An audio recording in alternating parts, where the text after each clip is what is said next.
भरोसा ना करूं। अभी जिस तरह के हालात चल रहे हैं, यहाँ तक कि 2 औरतों पे भरोसा भी किया, जैसे कि अभी आप लोगों मैंने अभी थोड़ी देर पहले बताया है, तो वो औरतें तक धोखेबाज निकली। तो खैर मर्द तो बहुत दूर की बात है, औरत जात पे भी भरोसा करने का भी दौर नहीं है। सवाल है कि अंबर क्या गुड़िया बाजी इस रिश्ते से खुश नहीं थी। देखिए मेरी बात सुने, रिश्ते से खुश होना या किसी पर इल्ज़ाम लगा देना एक फ़र्क होता है, ठीक है। पहली बात तो ये है कि बाजी निकाह पर क्या कहते हैं, अंकल आंटी डांस कर रहे थे और मुझे भी फोर्स कर रहे थे कि अंबर डांस करो, अंबर डांस करो।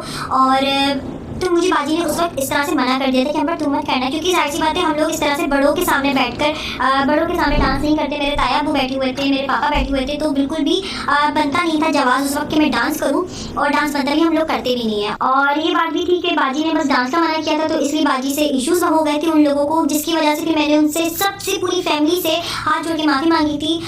क्यों? क्योंकि वहाँ पर रोना पिटना शुरू कर दिया था कि अंबर की बहन ने अंबर को डांस करने से मना कर दिया। यहाँ तक मैं उनको यही हाथ जोड़ के बोल रही थी कि हम लोग डांस नहीं करते, मेरे बड़े बेटे में डांस नहीं कर सकती। तो बस थोड़ा सा जो था हाथ ऐसे घुमा दिया था और बस वो इस तरह का सीन बन गया था, मैं क्या करती।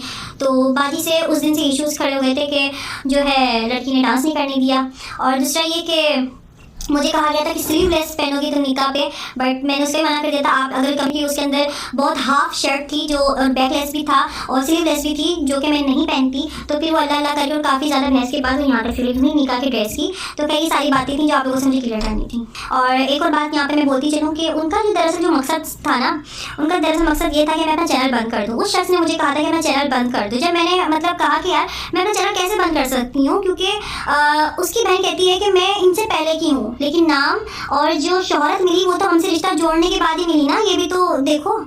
तो जब मैंने कहा कि अगर ठीक है यूट्यूब नहीं पसंद तो सबसे पहले अपना घर बंद करवा दो, जब मैंने इस बात को ये बोला तो बंदा मेरी ही लाइव में आकर मेरे सब्सक्राइबर्स को गाली देने लग गया और बुरा भला बोलने लग गया। अच्छा अब मैं आप लोगों को बताऊँ, आप लोग बोलोगे कि अंबर भी हंस रही थी, या मैं अब ये बताओ ऐसी सिचुएशन में बंदा इस चीज़ को किस तरह से हैंडल करे।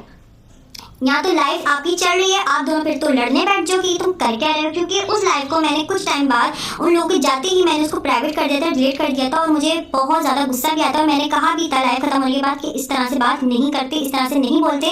मेरा एक रेपो बना हुआ है, मेरा एक इमेज बना हुआ है, अपना ही नहीं तो मेरा ही ख्याल कर लेती, ये मेरे सब्सक्राइबर्स हैं।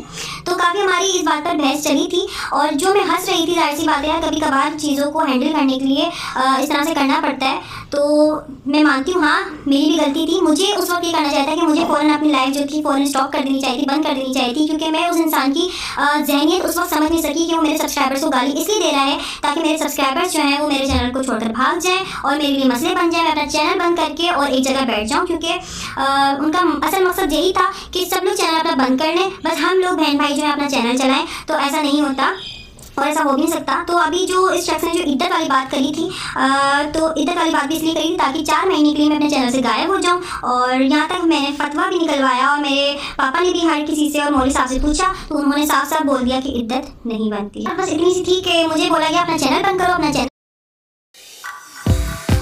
एक यही था कि अपनी बहन का भी करा दो, फिर मैं भी कर दूंगी, मुझे कोई इशू नहीं है, क्योंकि मेरे लिए रिश्ते ज़्यादा इंपॉर्टेंट रखते हैं, मेरे लिए फैमिली ज़्यादा इंपॉर्टेंट रखती है यूट्यूब से ज़्यादा। क्योंकि यूट्यूब तो देखिए मेरा अभी आया है और यूट्यूब से कोई मेरा घर नहीं चल रहा है कि अगर मैं अपना यूट्यूब बंद कर दूँगी तो अल्लाह माफ़ करे कोई फाके चलना शुरू हो जाएंगे, ऐसा कोई वो नहीं है। बस मैं एक चला रही हूँ, एक टाइम पास हो जाता है, मेरा एक अच्छा वक्त गुजर जाता है, उसकी इनकम भी मिल जाती है, तो फिर क्या बुरा है।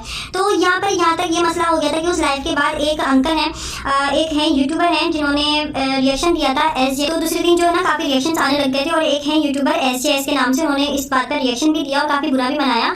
बिल्कुल सही था, राइट था उनका भी, लेकिन फिर मुझे ये टॉर्चर किया गया कि तुम इसको स्ट्राइक भेजो वरना मैं तुम्हें तलाक दे दूंगा और तुम हाथ मलती रह जाओगी।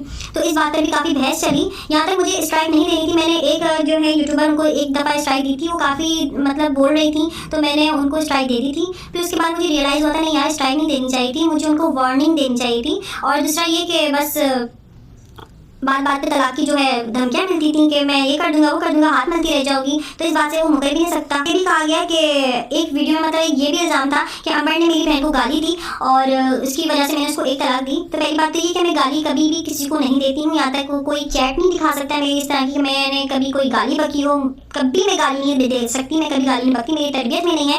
और दूसरा ये कि हमारी हदीस शरीफ में भी यही है कि जो इंसान गाली देता है, एक गाली के बदले में उसके कब्र में बिच्छू पैदा हो जाता है। तो वो इंसान जो इतना गंदी जो जो ज़बान थी, तो जब भी वो गाली देता था मैं उसको बोलती थी बिच्छू पैदा हो गया, बिच्छू पैदा हो गया, कब्र में बिच्छू पैदा हो गया। तो मैं उसको मना ही करती थी। तो वो इंसान कैसे बोल सकता है कि मैं गाली देती थी। तो थोड़ा खुदा का खौफ रख के इल्ज़ाम लगाया करें। पे फरहाद कुरैशी ने उन्होंने कहा कि अब न्यू ज़िंदगी शुरू करो, पहली वाली अंबर बन जाओ।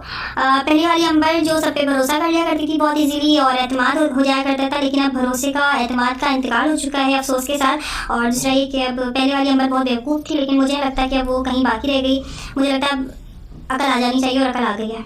तो बस यही है कि जाहिर सी बात है, जब ये सारे मसले मसाइल हो रहे थे और अपनी बात बता रही हूँ, खैर मुझे ज़रूरत तो नहीं है सफाई देने की, आप लोगों को सब कुछ सामने आ चुका होगा कि किसी भी चीज़ का उन्होंने है जो सबूत नहीं दिए हैं अभी तक। और दूसरा ये है कि जिस तरह से वो पिक्चर्स दिखा रहे थे, मीडिया पर बात आई, लाइव हो रहा था, मैं कसम से मैं इस तरह से थी, मैं उस वक्त छत पर बैठी हुई थी और मैं आसमान की तरफ देख रही थी और मेरे आंसू जो थे ना वो यूं यूं करके गिर रहे थे।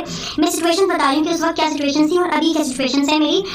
मेरे आंसू यूं यूं गिर रहे थे, मैं आसमान में देख रही थी और मैं बोल रही थी अल्लाह पाक बस तू ही है मेरा मदद करने वाला और कोई भी नहीं है।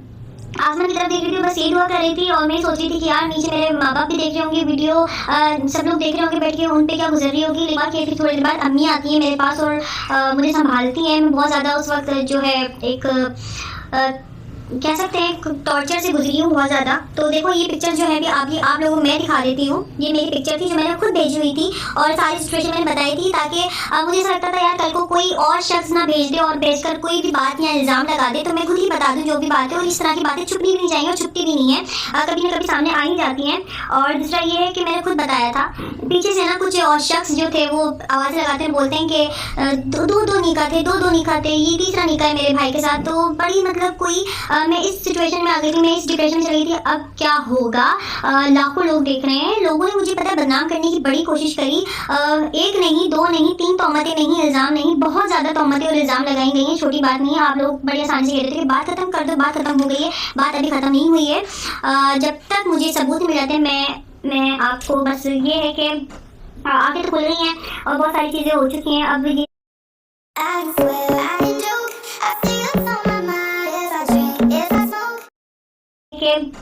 आगे तो खुल रही हैं और बहुत सारी चीज़ें हो चुकी हैं। अब ये वक्त है उन लड़कियों को संभलने का, उन लड़कियों को देखने का जो बेचारी मेरी तरह अंधा एतबार करके किसी के लिए इस्तेमाल हो जाती हैं। किसी को जाहिर सी बात है वो जो शख्स है बहुत बड़ा लालची है, खाने पीने का बस उसका एक वो है कि बस वो खिला दो पिला दो, अच्छा खाना पीने के बाद वो अपने मुँह से जहर ही उगलता है, नहीं छोड़ता। तो बस यही मिसाल है इस पूरी फैमिली की, फ्रॉडी लोग हैं, साफ अल्फाजों में बोलूँगी। और जो लड़कियाँ हैं जिनको पसंद आ रही है गोरी चमड़ी काला दिल, तो जाकर आजमा लो। वो इस तरह से टॉर्चर करने लग जाएगा, अपने कमरे के दरवाजे बंद करना, दरवाजे पिटना, माँ बाप को गालियाँ देना और फिर रोना पिटना, मैं मर जाऊँगा, मैं डिप्रेशन में हूँ, मैं ये गोलियाँ खा लूँगा, मैं छत पे जाके कूद जाऊँगा। तो इस तरह के उसके टोपी ड्रामे लगे रहते थे।